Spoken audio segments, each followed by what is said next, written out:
Girls and boys students, अस्सलाम वालेकुम वरहमतुल्लाहि वबरकातुहू। तो जैसे कि हम सब जानते हैं कि आज पूरी वर्ल्ड में international day of yoga, 8th international day of yoga जो है वो सेलिब्रेट करने जा रहे हैं। और इस साल का जो इंटरनेशनल योगा डे, अंतर्राष्ट्रीय योग दिवस का थीम है वो है योगा फॉर ह्यूमैनिटी। तो इंटरनेशनल योगा डे जो है ये सबसे पहले जब भारत सरकार ने यूनाइटेड नेशंस में 2014 में एक प्रस्ताव रखा था, एक प्रपोजल रखा था कि योग जो है ये क्योंकि एक साइंटिफिकली प्रूव और एक बेनिफिशियल एक्टिविटी है, तो एक डिसिप्लिन है, एक स्टाइल ऑफ लाइफ है कि जिसका एक इंसान की ज़िंदगी में बहुत बड़ा अहम रोल है। तो और इससे पूरा ह्यूमैनिटी जो है इससे फ़ायदा ले सकते हैं। तो इसीलिए इसको जो योगा है इसको पूरे वर्ल्ड में और भी लोगों तक इम्प्लीमेंट करने के लिए एक प्रस्ताव रखा गया कि एक इंटरनेशनल योगा डे जो है इसको इसकी घोषणा होनी चाहिए। तो इस तरह से 2015 में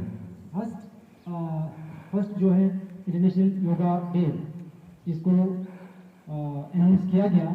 तब से लेके अब तक हर साल 21 जून को इंटरनेशनल योगा डे जो है वो सेलिब्रेट किया जाता है।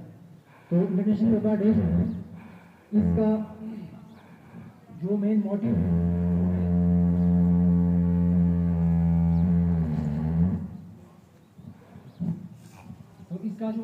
है वो है योग को लोगों तक पहुंचाना, उसके बेनिफिट्स के बारे में लोगों को बताना। ड्यूरिंग कोविड-19 पैंडेमिक जब पूरी दुनिया लॉकडाउन में थी और वर्ल्ड के ज़्यादातर पॉपुलेशन जो है वो अपने घरों तक चार दीवारी तक सीमित थे, लोग एक लोनली लाइफ जो है लोगों का हो रहा था, बिल्कुल सोसाइटी से कट, लोगों से कट एक सीमित लोगों की ज़िंदगी हुई थी।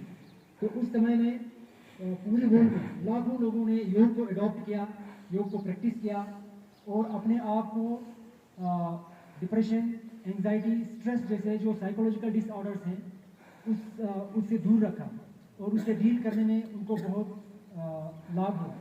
तो इसीलिए योग को इस साल का जो योगा का थीम है इसको योगा फॉर ह्यूमैनिटी रखा गया है, क्योंकि इससे पूरी ह्यूमैनिटी के लिए एक अच्छी हेल्दी लाइफ जो है वो दे सकते हैं।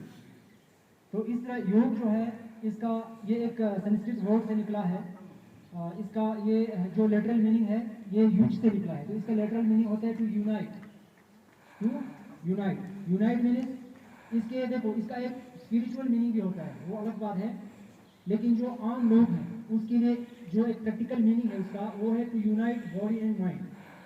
यानी हमारा बॉडी जो है फिजिकल बॉडी और हमारा जो माइंड है उसको यूनाइट करना, उसमें संतुलित पैदा करना, उसमें कोऑर्डिनेशन पैदा करना। जो हमारे इंडोक्राइन सिस्टम है और हमारे बॉडी का जो मसल्स है उसमें यूनिटी पैदा करना, हमारे कॉन्शियस माइंड और सब कॉन्शियस माइंड में यूनिटी पैदा करना। तो ये सब तब हो सकता है जब हमारा बॉडी फिट हो, हमारे बॉडी के जो फिजिकल कंपोनेंट्स हैं, 6 फिजिकल जो कंपोनेंट्स हैं वो अगर सही हों तब जाके बॉडी माइंड में कोऑर्डिनेशन हो सकता है।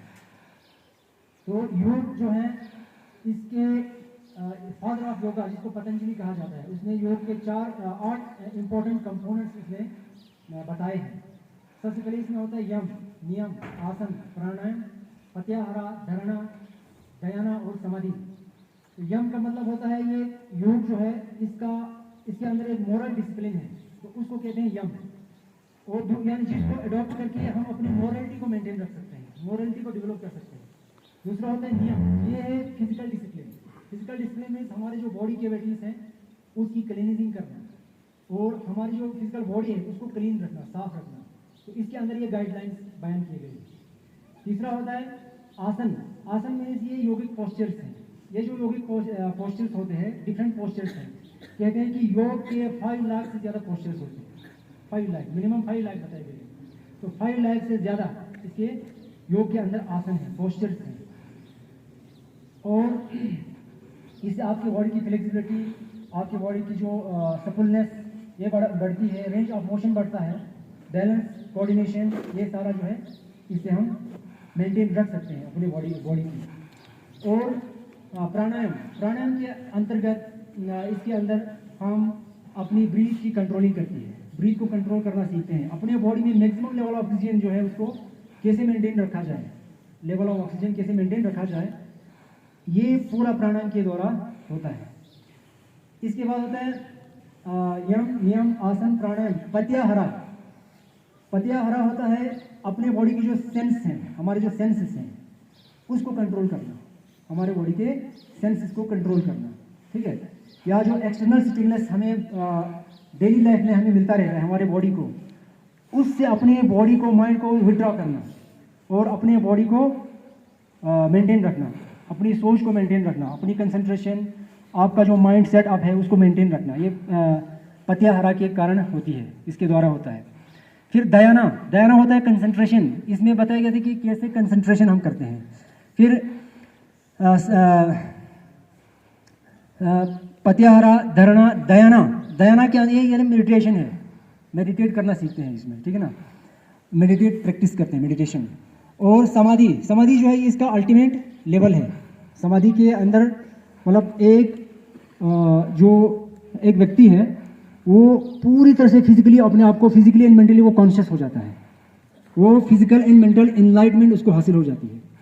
तो यम नियम आसन प्राणायाम, ये जो 4 कंपोनेंट्स हैं, ये एक कॉमन मैन के द्वारा प्रैक्टिस किया जाता है उसकी फिजिकल और मेंटल हेल्थ को मेंटेन रखने के लिए, ठीक है ना।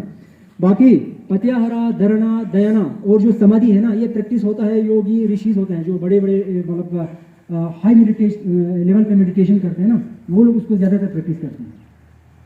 तो इस तरह से योगा के बहुत सारे फायदे हैं। तो योगा सिर्फ एक सिस्टम ऑफ एक्सरसाइज नहीं है, ये एक सिस्टम ऑफ डिसिप्लिन है, ये एक लाइफ स्टाइल है। अगर हम इसको अपने ज़िंदगी में इम्प्लीमेंट करेंगे तो इससे हमें बहुत फ़ायदा हो सकता है, अपने आप को फिजिकली फिट और मेंटली फिट रख सकते हैं। तो आज का हमारा जो कार्यक्रम है इसमें सबसे पहले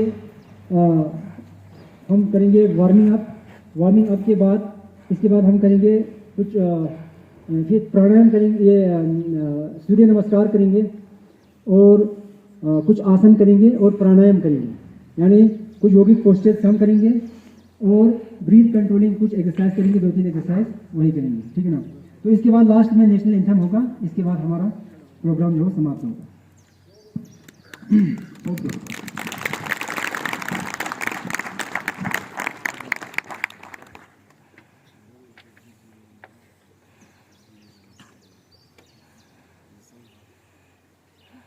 एक साथ स्टैंड अप।